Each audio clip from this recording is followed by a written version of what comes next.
Nous voici donc au Vendredi Saint, c'est le cœur du mystère de la croix, bien sûr, que nous contemplons depuis le dimanche des Rameaux et qui nous conduira encore jusqu'à la résurrection. Notre méditation de la croix est en quelque sorte aujourd'hui à son zénith. Le Christ descend aux abîmes.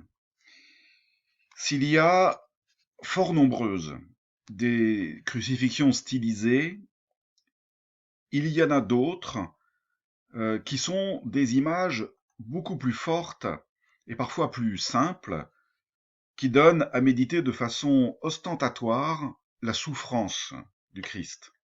Par exemple, à Perpignan, entre 1340 et 1400, commande est passée, suite aux grandes épreuves subies par la population, maladies, épidémies, famines, de présenter à la piété populaire un Christ qui rejoint ces épreuves-là.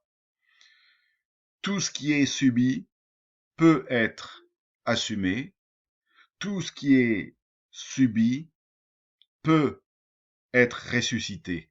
Oui, nous allons vivre. Telle est la théologie de cette commande. Le Christ vient tout connaître de nous, pour tout assumer, pour tout sauver.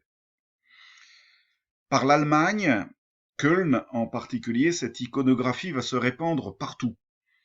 Le style est à la fois réaliste sans être anatomiste, vous allez voir, très expressif et cependant très stylisé, c'est pas naturel, naturaliste. Sur cette seconde photo, on voit bien, par exemple, que les côtes du torse ne sont en rien anatomiques, si je puis dire. Le même graphisme se prolonge sur le pagne, mais c'est terriblement expressif. La douleur, la perte, la destruction, en quelque sorte, est clairement visible. Regardez le visage. Rien d'une exactitude anatomique, mais tout d'une force expressive. Un sommet est probablement atteint en 1515 à Isenheim, une peinture due à Grunewald. C'est tellement réaliste que c'en est presque écœurant, repoussant. On a des expressions de ce genre dans l'art contemporain. Tout chez Grunewald est puissant, ça ne laisse pas tranquille. Nous sommes dans un hospice de mourants qui souffrent de la fièvre des ardents. La croix du Christ prend sur elle, si j'ose dire, ses souffrances. Nous revenons à une théologie descendante et non plus celle des mérites de la passion qui viendrait satisfaire un rachat. Il vient vivre ce que nous vivons. Un détail, on pourrait, paraît très discrètement un signe de victoire. Où est-il? Eh bien, le Christ est roux.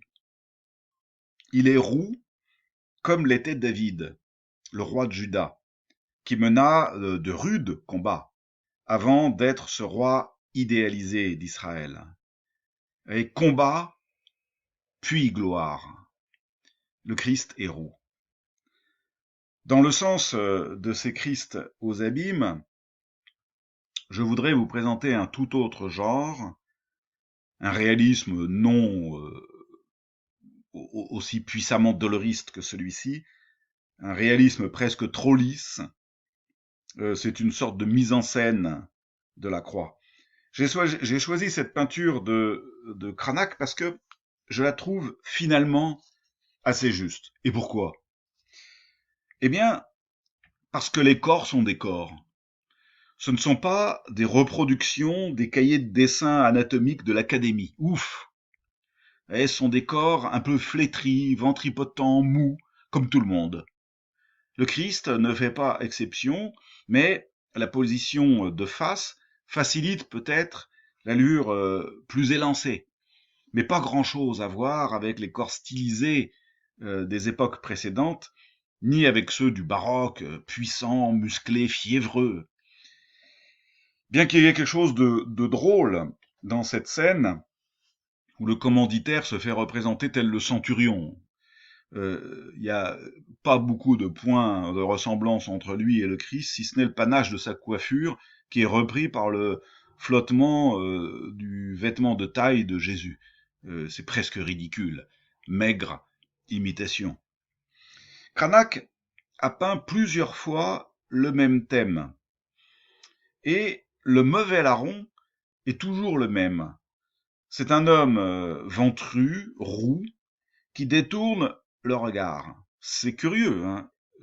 À l'instant, je vous montrais que le roux signifiait David, le roi David, et ici, la couleur rousse, qui a donc deux interprétations, c'est celle de la superstition populaire, qui fait porter au roux une malédiction satanique, comme vous savez, hélas. Et l'autre interprétation, celle que nous avions avant par Grunewald, et c'est évidemment l'interprétation des lettrés qui ont lu la Bible. Bien plus rare, bien sûr. Ici, Cranach ne connaît que la vindicte populaire, et donc le mauvais larron est roux, il est ventripotent, et ici il détourne franchement le regard du Christ. Mais revenons au premier tableau que je vous remontre, à cause du regard du larron, bien plus expressif et bien plus évident. Comme souvent, le bon larron est celui qui regarde le Christ. Le mauvais larron s'en détourne. Mais ici, non seulement il se détourne de Jésus, mais c'est sur nous qu'il jette un regard furibond et moqueur, à moins que ce ne soit un regard complice.